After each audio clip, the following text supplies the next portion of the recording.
What's going on, y'all? So listen, baby, let's see if I can get this review out. Because child, I'm sorry. I've been trying to freaking. So I'm a little bit behind because I'm trying. I was looking at it on my iPad. Like the first 5 minutes, it got to when Candace said, "Not today, Satan. Not today, neck. Not today, ankles." I ain't gonna lie, that shit was funny. And then all of a sudden, like, it switched to another channel. I was looking at it on my app or whatever, and baby girl, my iPad won't even let me like type the stuff in, and then it shut off. It won't let me type nothing in, like type my code in, and it won't let me shut it off. Keep saying unavailable for this many minutes, and I tried to do the manual reset, but it just keep coming. I don't know. I'm gonna have to just let the battery die. I don't know what's going on with it. So, and I never had this issue, but anyway, we here. I'm looking at it on my phone. Cause if y'all don't know, I still ain't got my shit set up. But that's another issue for another day. I'll get into that later. Real Housewives of Potomac, Season 7, Episode 3, Standing Your Truth, okay? So we picked up exactly where we left off last week.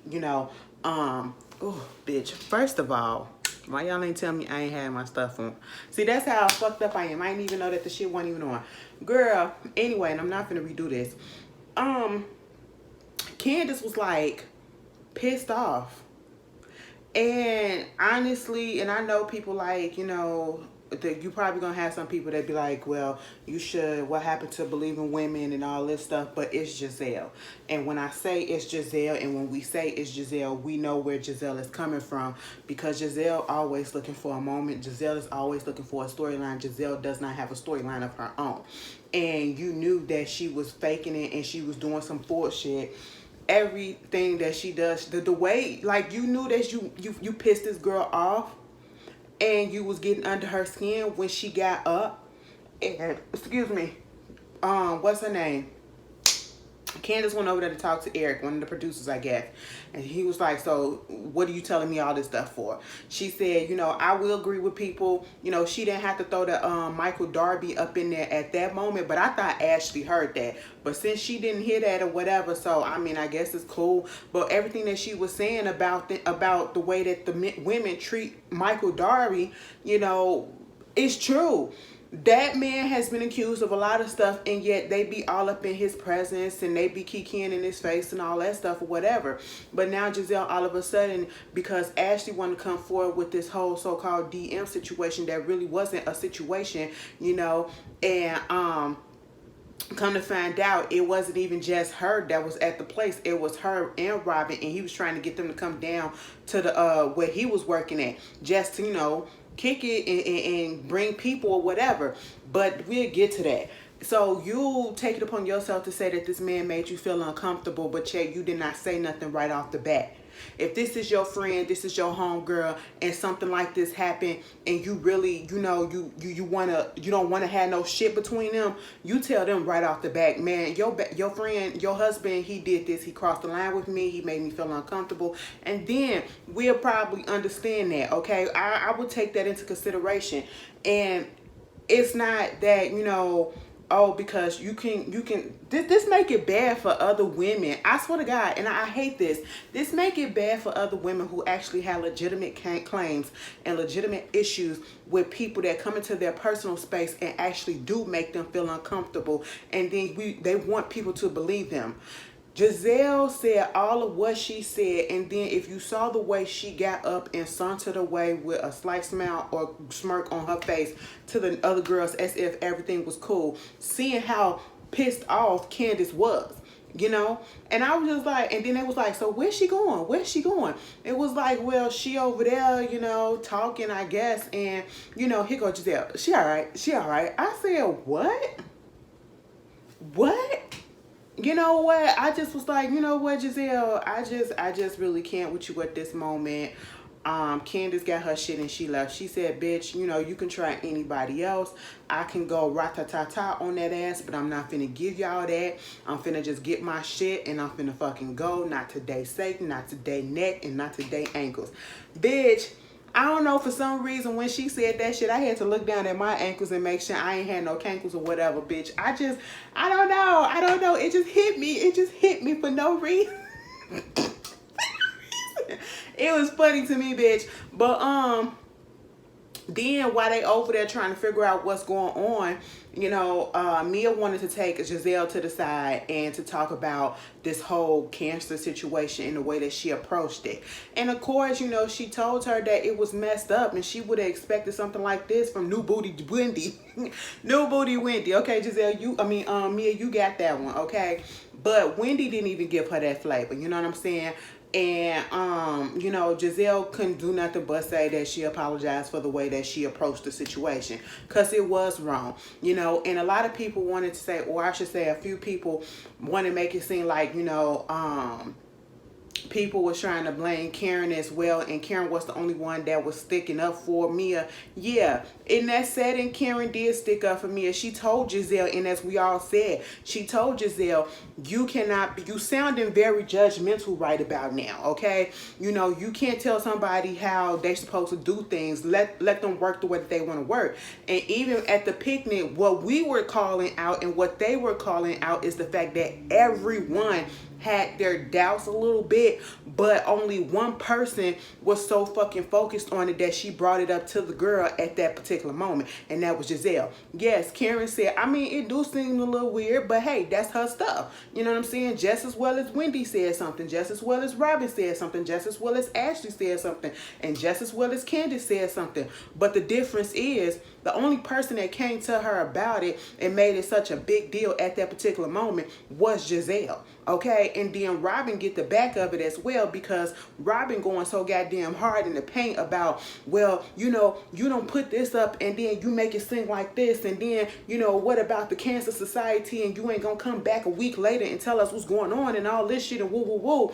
And at the end of the day, I get it. It seems weird. It seems attention seeking or whatever. But again, why is it bothering you so bad? Robin, Giselle, why is it bothering you so bad?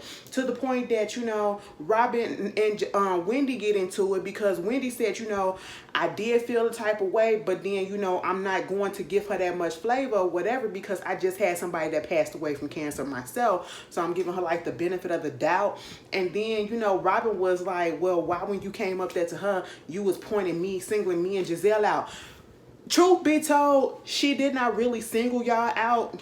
It was Mia was talking to Giselle and Robin. You was standing right there by her. So therefore, Wendy was trying to see, well, did both of them say it or did just one? Like trying to get an understanding of what it was. She did not say that this was happening or whatever. She trying to understand what was happening. Get a clear explanation and clear view, because she had just came up in the middle of it. She wasn't really accusing nobody of saying anything. She was trying to get to the bottom of who said what. And you up here talking about something, well, you threw my name up in there, girl. The girl didn't say your name. On the clip that we saw, she didn't say your name. She said, did both of them say it, or did this one say it? Who, what? You know what I'm saying? And Mia said she don't know. She don't know. And I'm just trying to understand why Robin getting so fucking hostile. But Robin, you the main one leading the charge outside of fucking Giselle saying, well, you can't post this and then we don't know this and all this stuff and whatever. Why does it matter to you? It just didn't make no sense. And I'm just sitting here like, are we really finna get mad at this? Everybody had their issues. And like, Wendy kept saying, but I never called her a liar. I never approached the situation the way that either Giselle, you, or anybody else approached it. Okay, so there's the difference right there. And that's true. That's true. I just don't understand why people so fucking pissed off. Like, let the shit go. And Wendy, I'ma tell you again, your husband said don't do this goddamn lounge. Mama said she wanted to put some reading area and had the kids up in there. Girl, I wouldn't come to no goddamn lounge like that. And then you only getting 20% and Peter getting 80%. Baby, I feel like you could find a better deal. You know what I'm saying? And I need you to listen to your husband and to just put a kibosh on that right about now. But I'm sitting there like, Robin, girl, Wendy, girl, y'all just like Cherie said, y'all got some underlying issues going on. And I feel like Robin probably was going so hard at Wendy because of the shit that happened last season. And that's just what it was, Ain't nothing else to it, because I just don't understand. So, girl, Robin and Wendy a mess. And to be fair and honest in the way that I see things, yeah, it's gonna be a little bit of button heads between Robin, Wendy, and Giselle because of everything that happened last season. Because those were the two main ones that Wendy was going after because they was coming after her or whatever y'all want to say it was. But y'all know those was the main three that had issues with, Giselle and Robin had issues with Wendy. Wendy called them out on their shit, and of course, they're still butthurt. And I mean, it's understandable. It's understandable. You posting about me, you putting shit up about me, girl. We ain't finna be friends. We ain't finna be kumbaya and all that shit. Especially when you sit down and actually talk this shit out. So understandable. And I'm only saying that because after after Giselle came back with talking to Mia let them know, yeah, it's not cancer. She still had got something going on with her lymph nodes or whatever. But she got to get something removed, get the lumps removed or whatever. And, she's not going to get them removed right away. She's going to get them removed in August. And so at this point, Robin was like, you know what, Mia, I'm thank you for telling me that, but I'm trying to get to know you, but it just feel like that you're not telling us everything. You know what I'm saying? And I'm like, well, if you're trying to get to know a person over time, you're supposed to let them gradually, at their own pace, tell you everything, not tell you their whole life story right then and there. But I get it because, sometimes Mia can be a little bit sketchy, just a little bit. But it feels like they want more of Mia than, they probably would try with the other girls. You know what I'm saying? But at the same time, Robin was like, but with that being said, your son play basketball, my son play basketball, and your son about to be on, your kid's about to be on spring break, because mine's about to be on spring break. And then I think she asked Giselle if her kids was about to be on spring break too, and I think they said on Thursday. Mind you, Wendy said something, and it wasn't, I think she's like, or something like that. And Robin kind of looked at her like, girl, shut the hell up. And I was just like, oh my goodness. Now see, before Wendy said it's not funny, but it is funny to me. Okay, before Wendy said anything, I said, so they not gonna invite Wendy kids? Wendy got young kids too that's around Robin's youngest son and Mia's son's age or whatever, daughter's age and all that shit. Baby, that Sharice was like, you're not gonna invite you're not gonna invite her kids. She said, let it be known and look at her person characters when you intentionally try to invite somebody's kids and then you intentionally don't invite somebody else's kid. I was like, you know what? It was kind of fucked up, Robin. It was kind of fucked up, but at the same time, I'm going to be 100% real with y'all. The only thing in my eyes that I feel like Robin did was inviting everybody in front of Wendy. But I felt like she wanted to stick that shit to her. But at the same time, if it would have been like a group text and she didn't include them or whatever, include Wendy, that would have been okay. Because again, we got into it. We have yet to sit down and have a mature conversation as to where we stand at now. We just came together as if everything was okay, and it's not. And you expect us to be hunky-dory and our kids to be playing with each other, whatever. She was like, this is where I draw the line with kids. Baby, in the real world, if I don't fuck with you, my kids ain't finna fuck with you either. Okay, so that's just how it is. And I feel like, Wendy, girl, you need to get onto the program. Because I feel like you would have did the same thing. You would not have invited her kids to nothing that you would have invited the other kids to, too. And I just feel like you feel a little bit butthurt and you feeling the brunt of what happened last season. And, they trying to get back at you and they trying to ice you out. It's giving very much the same way that things happened with Monique. They tried to ice her out after that whole big incident. Understandable, you know what I'm saying? And it just feels the same thing, And then they was like, so where is Candace? Ashley was like, why she stormed out? Giselle was like, they was like, she stormed out. Yeah, she was just like, doo. Giselle gonna say, oh girl, I think she left because she said her stomach was hurting. I said, bitch, is that really why she left? Did she really tell you that?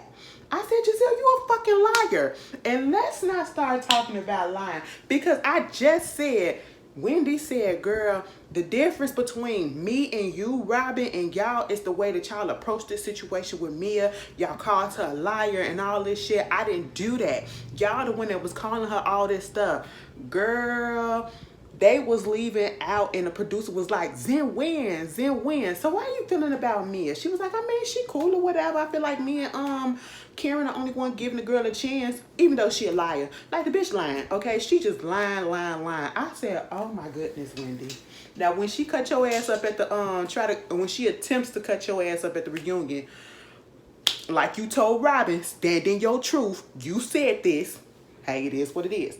Meanwhile, you know, Candace is at home and she's doing the fertility treatments, you know, or I should say the process to freeze her eggs and, you know, get that ready. And she's on the phone with her nurse, you know, because, you know, Chris can't be there. And, you know, I never thought that it would be such a big thing to actually have to stick yourself with needles, because in my mind, I've never understood what is it that people who are scared of needles, what makes them afraid of them and everything. But when I used to have to give my mama her injections sometimes for her diabetes or whatever, so the little needle thing that Candace had, my mama had one that was like that, but it was for her diabetes. The little just turn it and you just poke it and it's done. Baby, at one point I had to give it to her, and I was nervous. I was like, it kind of froze me up a little bit, like, really, should I do this or whatever? Are you gonna feel pain and all this stuff? And then when it's done, you like, oh, that's it. Just like Candace said, I mean, it didn't hurt, you know what I'm saying? So you get a little, you know, but good for her. Meanwhile, you got Ray and you know, Ray and Karen go get manicures and pedicures. Manicures is with the hands, right? Am I correct? Baby, y'all should tell I don't do that shit. The one time I got my nails done was for prom. One and only time I got my nails done for prom, and I never do it again. And if I do it again, I never do what I did for them. You know, that was back in the day when I was still trying to be fake girly. You know what I'm saying? I was still hiding who I was and doing shit for my mama or whatever. And so I had got my nails did or whatever. And it just felt like they took off like half the top of my goddamn nail just to put them fake shits on. And only for me to cut them bitches off as soon as the prom was over with. Girl, I said that was a waste of money, even though I didn't pay for it, so I didn't trip. Hell, I ain't pay for shit for prom. Girl, y'all gonna treat me, bitch. Anyway, you know, I said it was cute. They was up in they brown, they tan or whatever. Baby, I want to get to a point when I get in my relationship where we dress alike a little bit. And when I say dress alike, like we ain't got a matchy match, but we can have the same color scheme. You know what I'm saying? That'd be cute. I got a little brown and black on. You got a little brown and black on. You know what I'm saying? It's cute as fuck. But I'm corny like that. I'm real corny like that in a relationship. But you know, Karen said she felt bad about not being able to come to Ashley's event, but you know, once you have 102-degree fever these days, you just got to make sure everything good and it's not the Miss Girl, because you know, she said she got her national treasure, which is Uncle Jessup, as Roxanne would say, you know, Ray. And I said, yeah, you got to be careful about that. But they go up in there and they get the little nails done and everything, and it was really cute. And you know, get to talking about how I feel like you feel some type of way about, you know, me looking as good and men looking at me. And he was like, I mean, don't nobody want their wives or whatever to be looked at by other men or be found attracted by other men, you know, but of course you have. And she was like, but wait a minute, you said I can have eye candy. He said, just as long as the eye candy is just that, candy. I said, so now we about to have this issue again about, you know, Karen possibly stepping out or possibly doing something like we did when Sharice was on here the last time, the blue-eyed guy or whatever. Child, all right. So Ashley and her brother, they go to see a particular house that she's trying to look at with Natalie, who is a realtor, whatever, that, you know, Michael has been using. And she said she known the lady since she been with Michael, so she cool on her, whatever. She said, you know, she done looked at 3 other places, put offers down 3 times on these places, and the offer fell through because other people came through with cash a cash offer.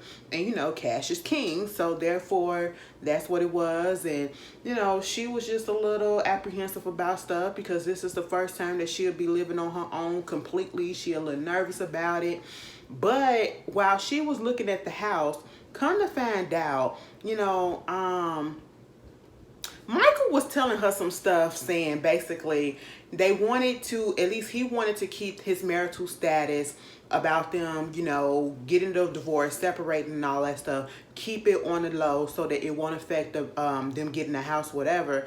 And then come to find out, Michael had already told the people. Michael had already told Miss Realtor Lady, and don't nobody care. Don't nobody care, you know what I'm saying? So now it's like you're lying to her, and she feels some type of way because she had no clue. And again, this is why it's like, girl, why are you trying to get home with this man? I just don't understand it. But, Ashley's doing what she feels is right with her. It is what it is. This is a new journey for her. We finally see her break down about the whole situation, coming to realize that, yeah, we really are about to get a divorce and separate. Because for the most part, we just seen her being, calm, cool, and collected. We don't even see her being sad. And at the same time, that could be because, listen, she a mother, and you got to keep this united front up and everything. So you don't want to be sad around the kids and all this stuff or whatever. And you don't want to be the Debbie Downer of the group. So maybe that probably was what it was. Or, it just hit her at that moment. Who knows? Meanwhile, talk about somebody else shit. Robin going over there talking to Juan because they got their house, right? After all the times that it took, first you don't succeed, try again. That's what I will give Miss Girl. She went on ahead, she got the house that she wanted. They trying to get back into the good standards that they used to be. All right, they've been engaged forever. At this point, am I the only one that kind of feel like Juan is just, I don't know. I feel like Juan is settling. And to be real, I feel like Robin and Juan are settling for each other.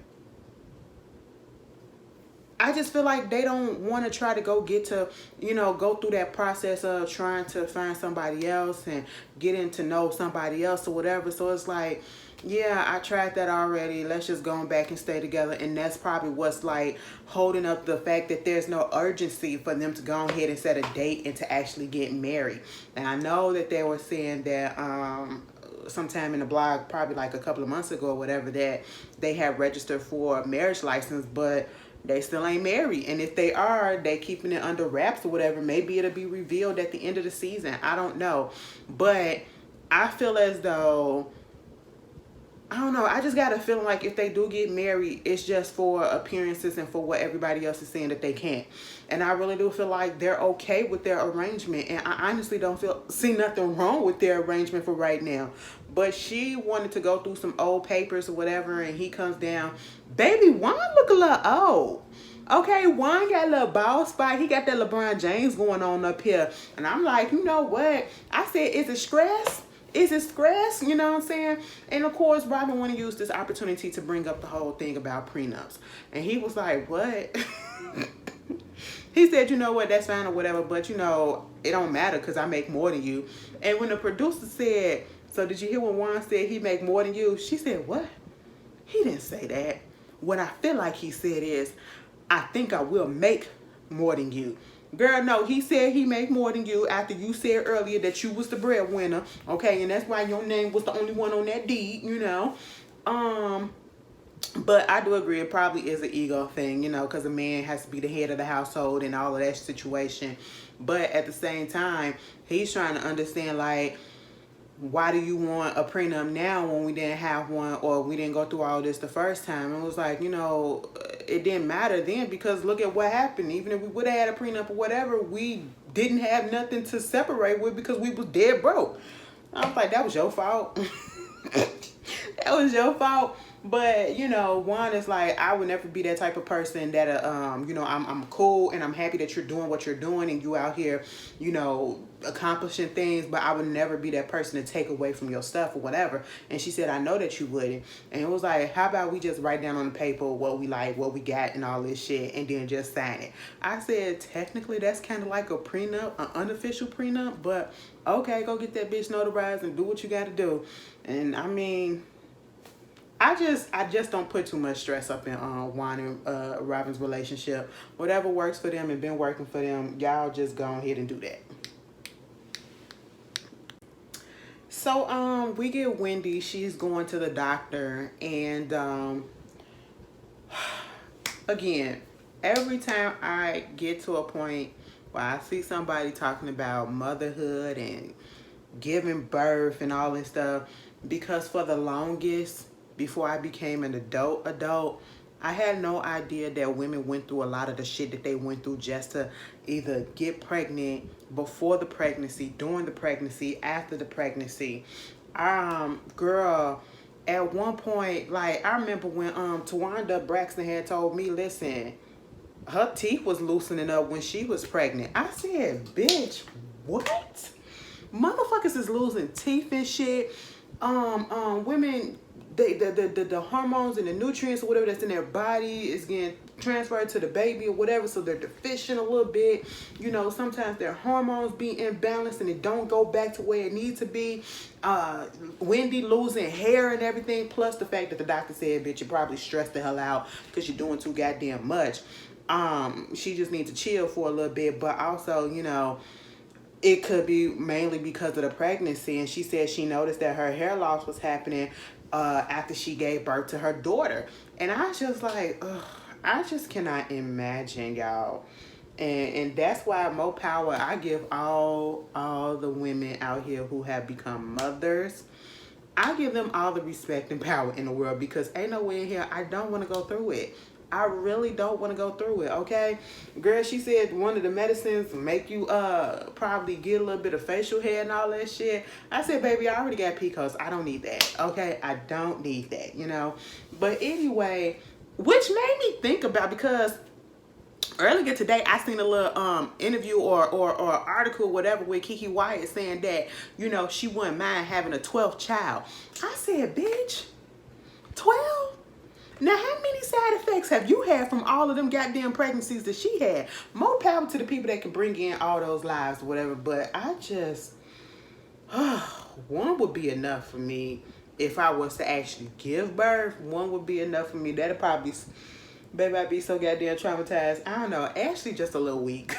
Y'all probably be like, damn, Ashley, you be this and you be that. Girl, I don't like all that pain and shit, okay? Ooh, I can't sleep on my side, can't sleep on my back, bitch. I can't sleep this way, because listen, everything fucking hurt. I can't breathe because my shit all the way up into my neck. Girl, I just can't. I can't.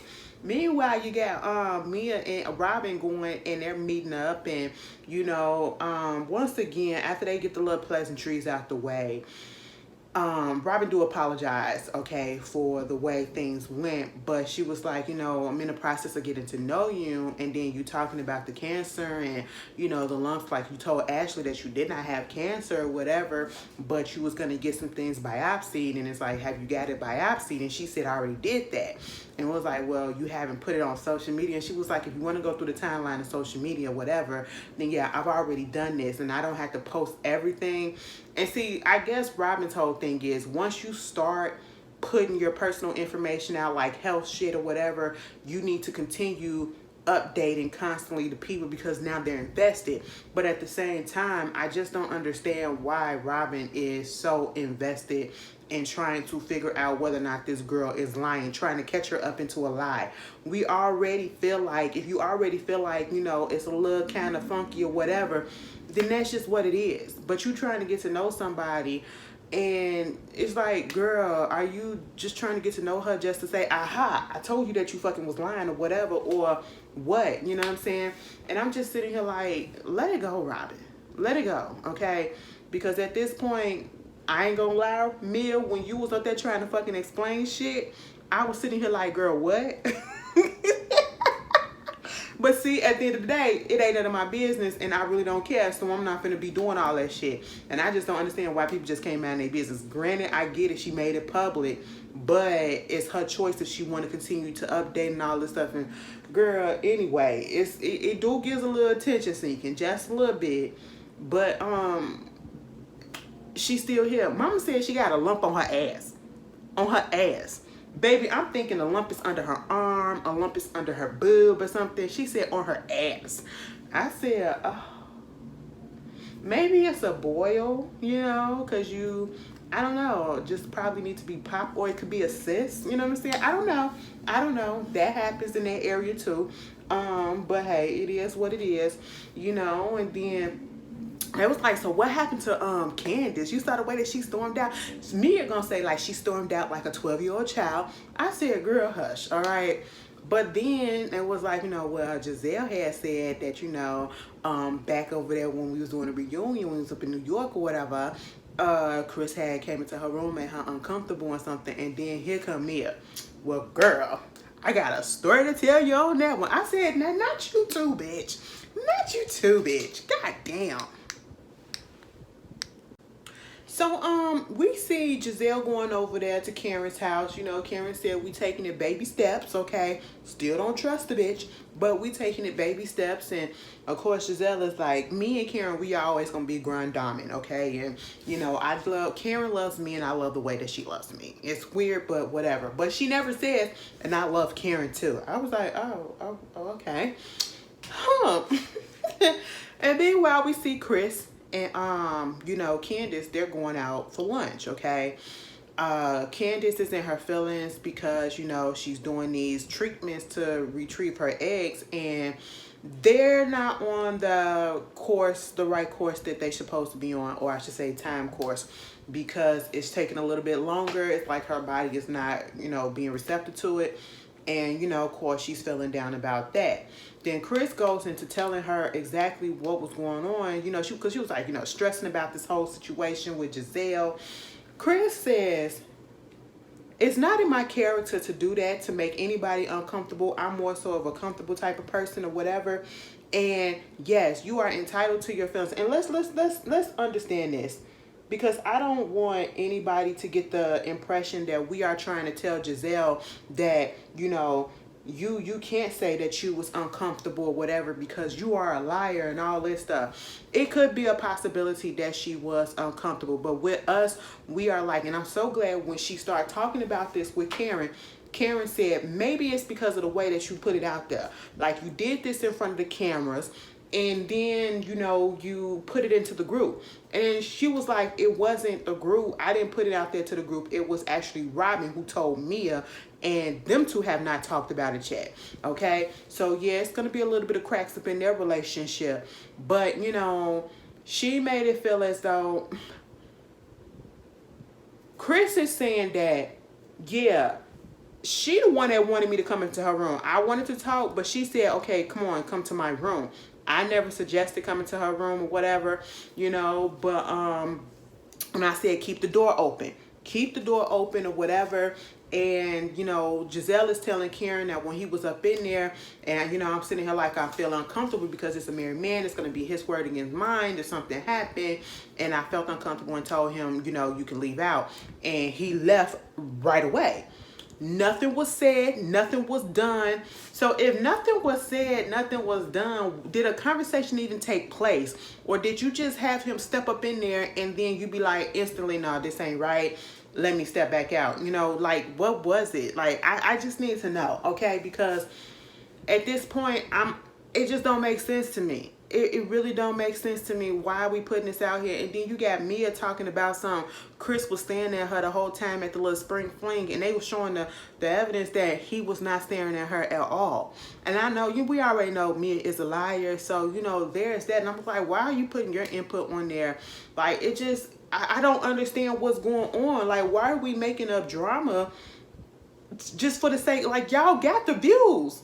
Y'all got the views. I mean, you know, you got the people talking. I don't know how the views are, but people been talking. We've been looking forward to the ratings. I mean, to the show or whatever. So why are we using this as a storyline? You know, Karen said that she did have an experience with one of the husbands that actually, you know, was holding her way too tight. That, you know, it was inappropriate. She felt uncomfortable enough, but she told her husband. She talked to her pastor about it, and they just let it slide for the moment because he was drunk. And I'm pretty, she said it happened like 3 years ago, because at first I was about to say maybe it was G, because that was last season when them two first came on. And then you remember when they went on to the little Wendy get together, whatever, at that other place, and G showed up and he was drunk as shit.